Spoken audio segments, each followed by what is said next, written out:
பங்களாதேஷில் இந்து துன்புறுத்தல் தொடர்கிறது. இடைவிடாத வன்முறைக்குப் பிறகு இப்போது இந்து கல்வியாளர்கள் மற்றும் தொழில் வல்லுநர்கள் ராஜினாமா செய்து வெளியேற வேண்டிய கட்டாயத்தில் உள்ளனர். பங்களாதேஷில் உள்ள இஸ்லாமியர்கள் இப்போது இந்து ஆன்மீகவாதிகள் தொழில் வல்லுநர்களையும் துன்புறுத்துகிறார்கள் மற்றும் அவர்களின் மத அடையாளத்திற்காக மட்டுமே வேலையை விட்டு விலகும்படி கட்டாயப்படுத்துகிறார்கள். ஆகஸ்ட் 5 தேதி வங்காளதேசம் ஒரு வெற்றிகரமான ஆட்சி கவிழ்ப்புக்கு பிறகு பிரதம மந்திரி ஷேக் ஹசீனாவை வெளியேற்றிய பின்னர் குழப்பத்தில் இறங்கியது. கோபமடைந்த கும்பல் அவரது இல்லத்தில் அடைக்கப்பட்டதால் அவர் நாட்டை விட்டு வெளியேறும்படி கட்டாயப்படுத்தினார். இதையடுத்து அமைதியின்மையை பயன்படுத்தி இஸ்லாமியர்கள் இந்து சமூகத்தின் மீது வன்முறை தாக்குதல்களை நடத்தினர்.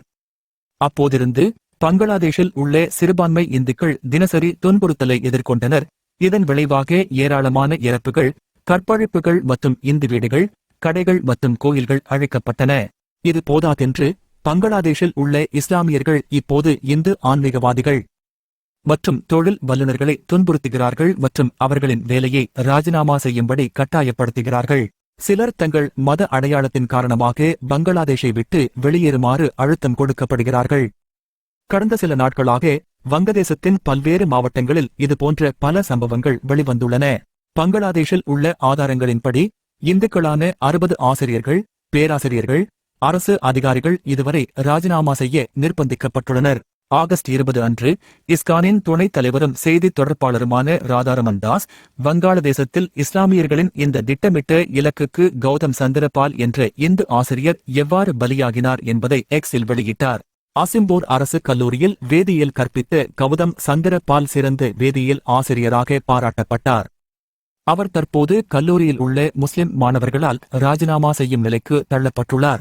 ஆகஸ்ட் 19 அன்று சோனாலி ராணி தாஸ் என்ற இந்து பெண் ராஜினாமா செய்ய கட்டாயப்படுத்தப்பட்டதாக கூறப்படுகிறது. டாக்காவில் உள்ள ஹோலி ரெட் கிரசன்ட் நர்சிங் கல்லூரியில் உதவி பேராசிரியராக இருந்தார்.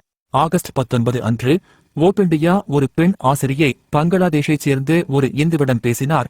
அவர் தனது முஸ்லிம் மாணவர்கள் எவ்வாறு உடல் ரீதியாக அவர்களை பூட்டி வைத்து தனது பதவியை ராஜினாமா செய்யும்படி வற்புறுத்தினார் என்பதை பற்றிய தனது வேதனையான கதையை விவரிக்கும் போது ஆறுதல் இல்லாமல் அழுதார்.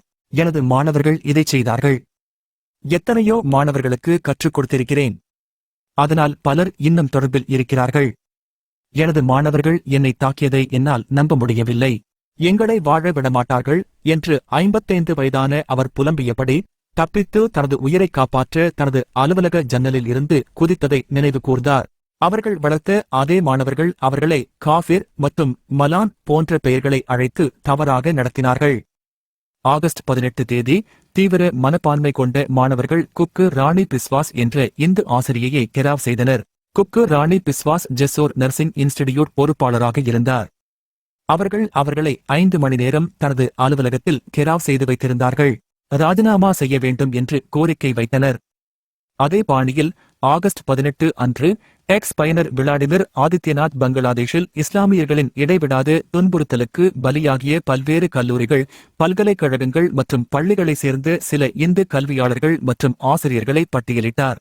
குல்னா பொறியியல் மற்றும் தொழில்நுட்ப பல்கலைக்கழகத்தின் துணைவேந்தர் மிஹர் ரஞ்சன் ஹல்டர் ஆகஸ்ட் 12 அன்று ராஜினாமா செய்ய நிர்பந்திக்கப்பட்டார்.